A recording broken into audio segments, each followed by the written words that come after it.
Welkom by Ekerk Lewendig, die podcast. Dankie dat jy vandag saam met ons dieper kom dink oor Jesus en die Bybel. Ons hoop dat die boodskap jou sal inspireer, jou geloof versterk en dat jy sal sien hoe Jesus in jou lewe werk. Geniet die boodskap. Vader wat in die hemel is, dankie vir 'n voorreg wat ons het om by mekaar te kom. Here, dit is 'n voorreg want ons hoef nie fisies by mekaar te wees nie, voordat ons weet U as God is deur die Gees teenwoordig in ons lewens. Ook so hoef ons nie ver te gaan om U te gaan soek, om eers U te vind voordat U self aan ons openbaar nie. U is 'n soekende, liefdevolle, genadige God wat uitreik na ons doen. En Here, vanoggend raak U ons aan waar ook al ons is. Dankie daarvoor. Waar ook al ons is, laat ons gespannenheid, ons angs dalk vir 'n oomblik op sy sit, waar U ons gees aanraak, waar U Gees ons harte roer, ons lewe ook Godwaarts te leef. Laat ons hoor wat U Gees dieper in ons harte inpen. Amen. Het jy al ooit iets probeer swaar optel alleen? Ek as 'n jong man het al 'n rugbesering opgedoen en ek moes van kleins af leer dat om iets op te tel moet jy die regte tegniek hê. Maar meer as dit, probeer jy nog steeds al het jy die regte tegniek iets optel, maar jy meet hom so dat dink jy hierdie is dalk te swaar.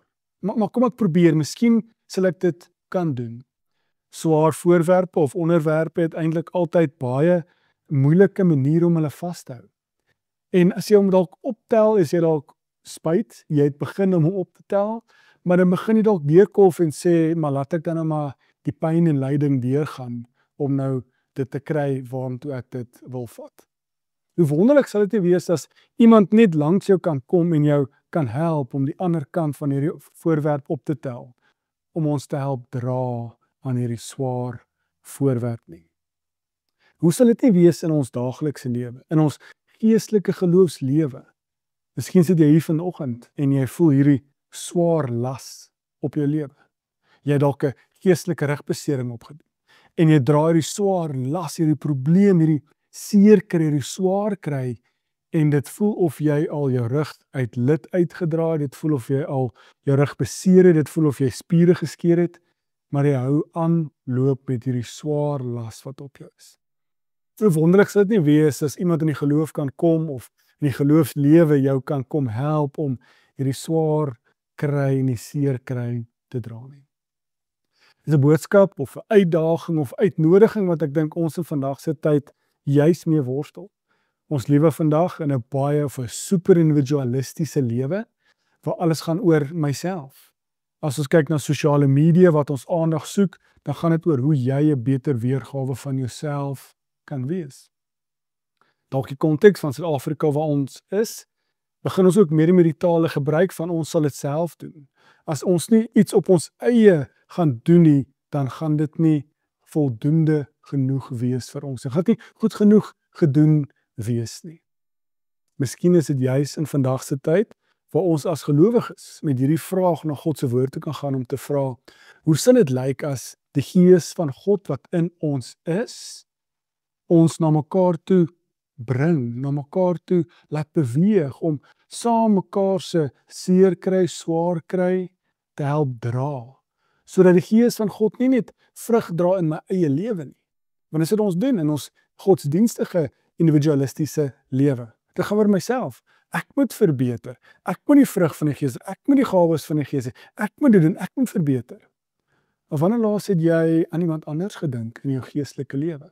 En as die Gees van God wortel skiet in ons lewe, ja, verseker begin jou geloofslewe vrug dra wat die Gees tevrede stel, wat God vreugde gee. Maar dit is nie iets wat ons net op onsself kan hou nie. Dit moet uitgeleef word.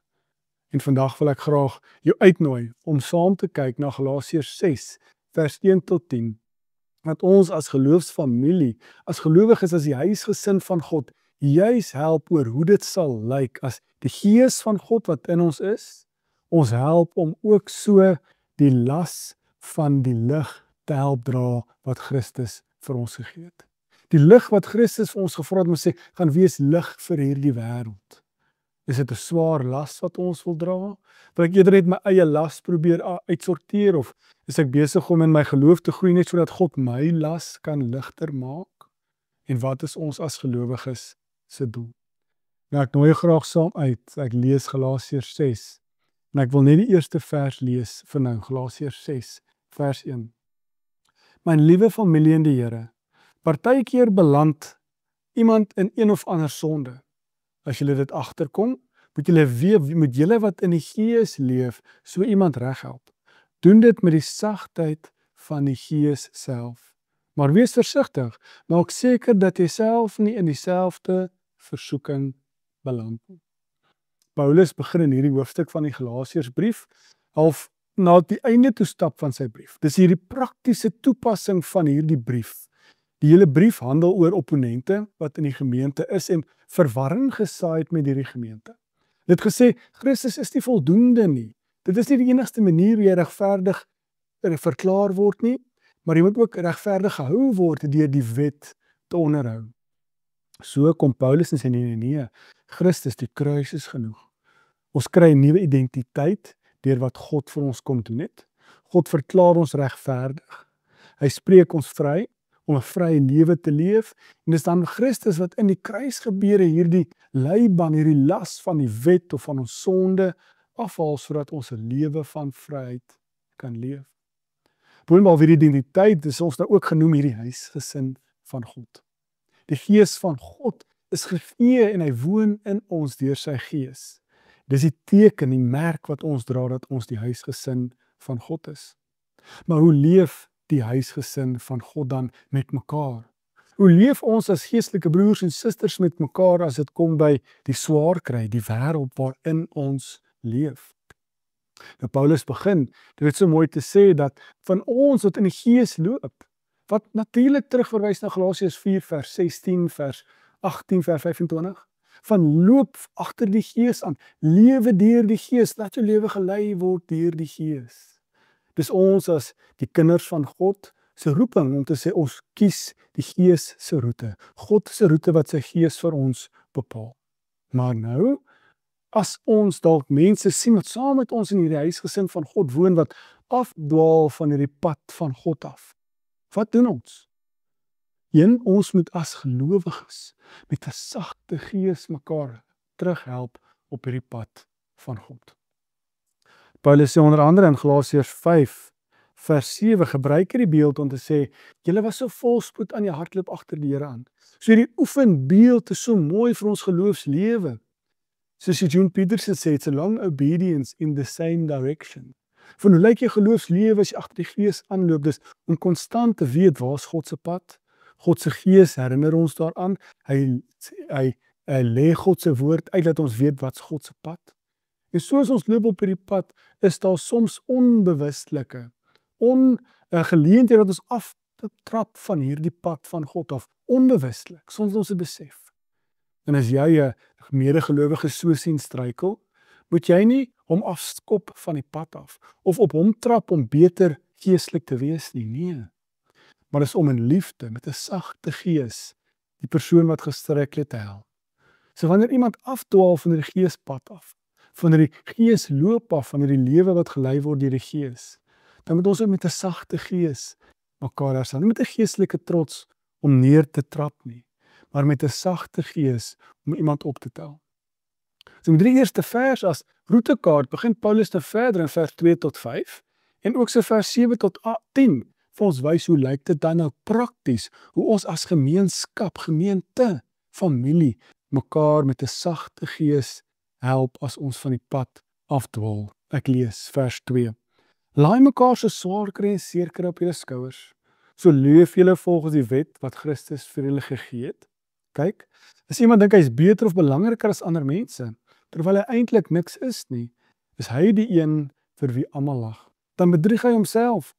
Almal moet hulle self ondersoek en seker maak hulle doen wat reg is voor die Here. Dan kan hulle hieroor trots wees, sonder om hulle self gedurig met ander mense te vergelyk. Elkeen moet hulle eie laste dra. Elkeen is voor die Here aanspreeklik vir hulle eie lewe. So Paulus begin dan nou hier en begin om te sê, hoe lyk dit dan as ons mekaar met 'n sagte gees help? Nou ek het juist vers 2 en 5, dis 'n gedeelte wat fokus op dieselfde. Die Nuwe Testament vertaal dit so mooi, want in vers 2 staan daar, dra mekaar se swaar kry en seer kry, of die swaar gewig van die seer kry, so vervul jy die wet van Christus. So kom ons begin hier eers eens mekaar te sê, daar staan nie, dra mekaar se probleme, of laat ander gelowiges hulle probleme joune maak nie.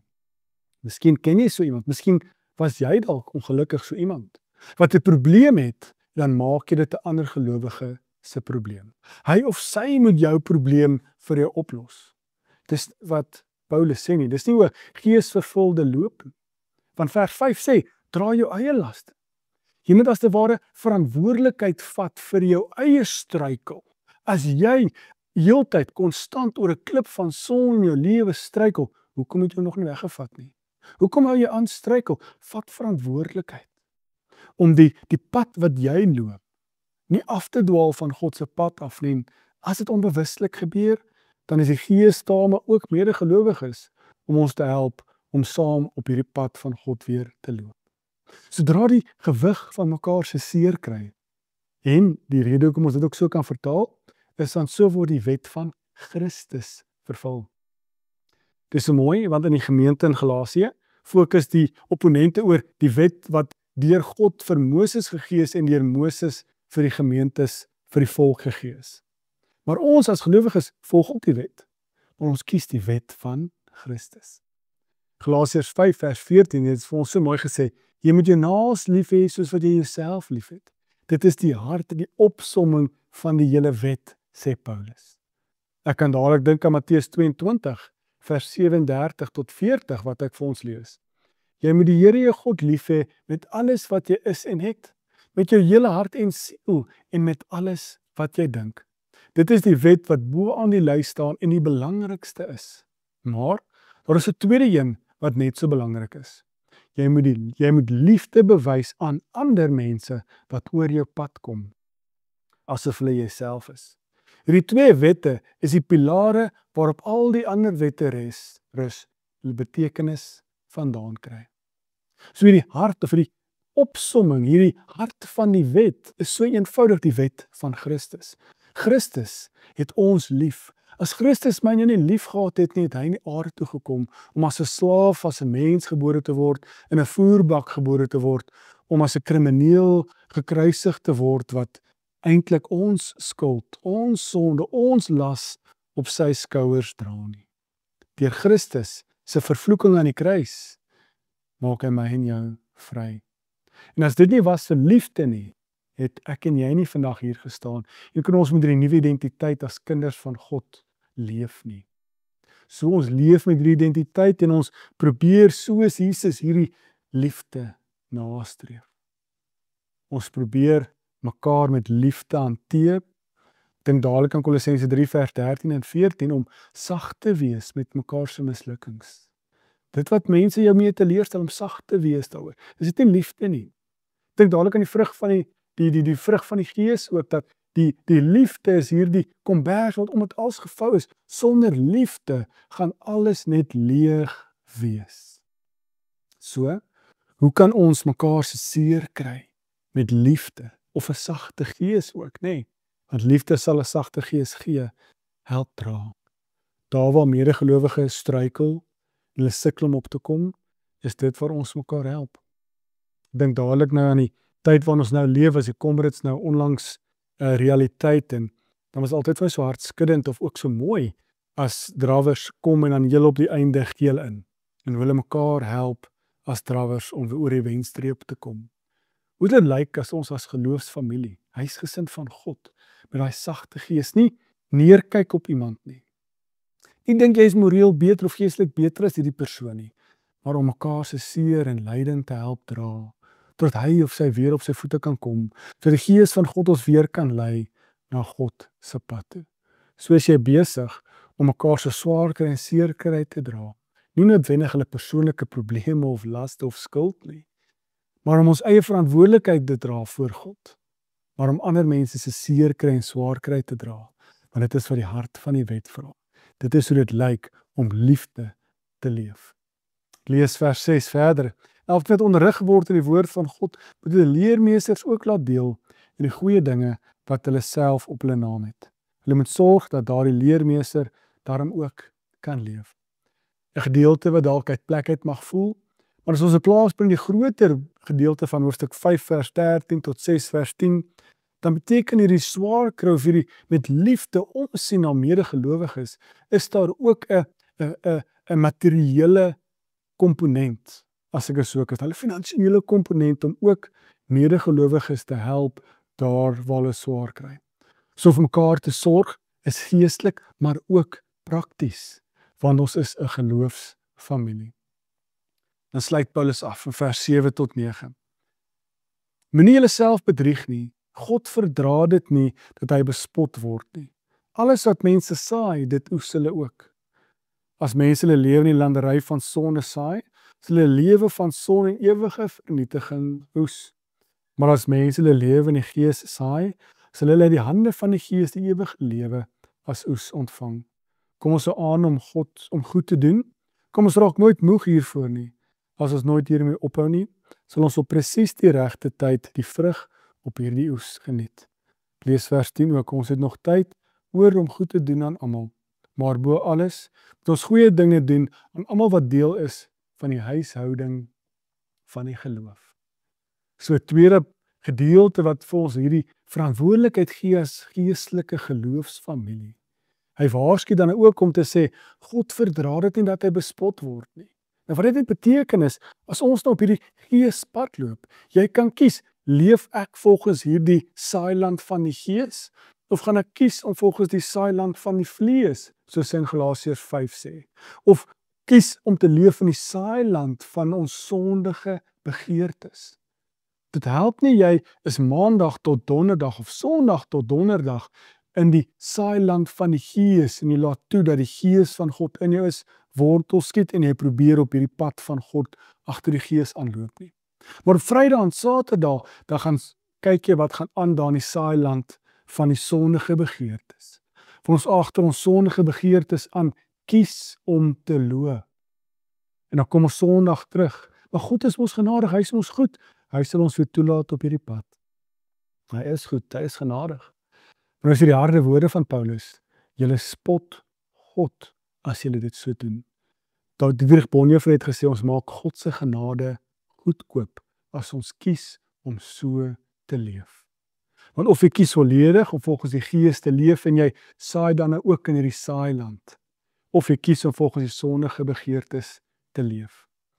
Laat my dadelik dink aan 'n voorbeeld in ons eie huis. Ons het so klein opgeboude groentetuintjie by ons en probeer maar kyk wat elke seisoen sal groei. So ons plant 'n paar goed wat ons dink vrugte en groente natuurlik, speserye, herbs, wat ons dink goed sal werk, of wat die mense sê goed sal werk in die seisoen. En dan wag jy en iewes skielik as nie iets kom op. Maar moet ons dan nog nie weet hoe die groente of die vrug lyk nie. Kom ons eers later agter, maar hier's uitjies wat ook hier opgekom het.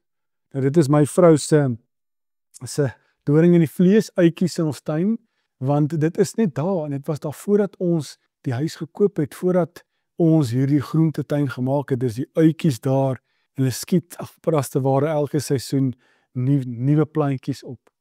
Dan sal my vrou gaan en hierdie uitjies uitpluk. En wat ek probeer sê is, ek kan dadelik dink aan Matteus 13.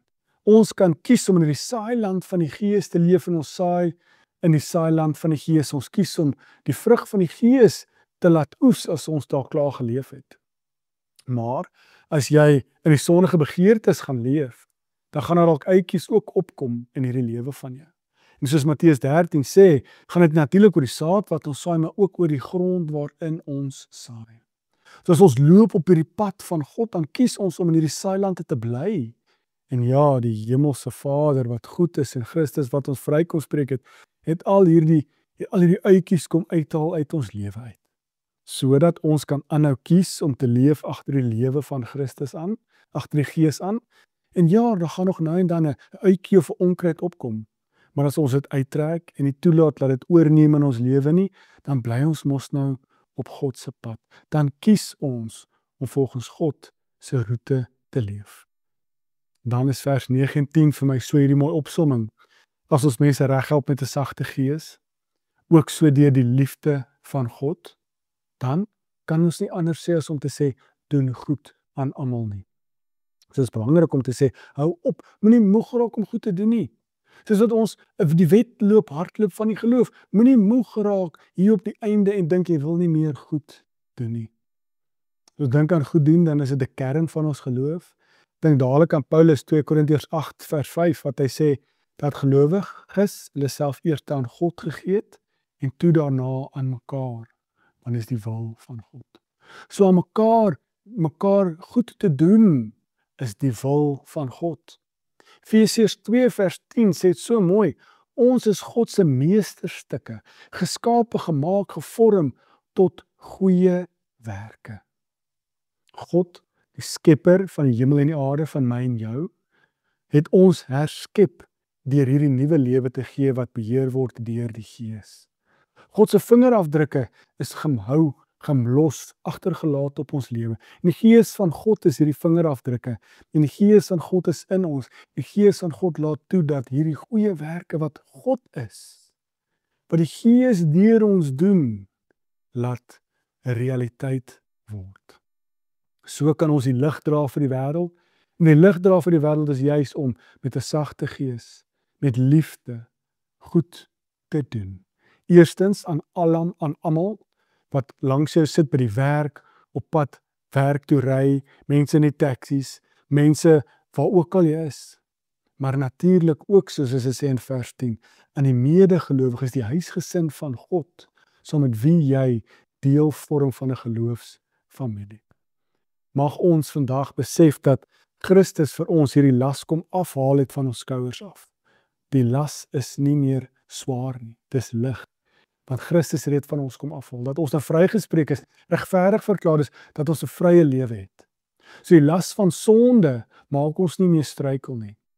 Maar as ons wil kies om op hierdie pad van God, hierdie Gees geleide pad te loop, en ons struikel dalk soms, of ons struikel of ons val oor 'n sonde, is die God se Gees, maar ook medegelowiges daar om ons op te tel, en God is daar om ons te verwelkom terug op sy pad.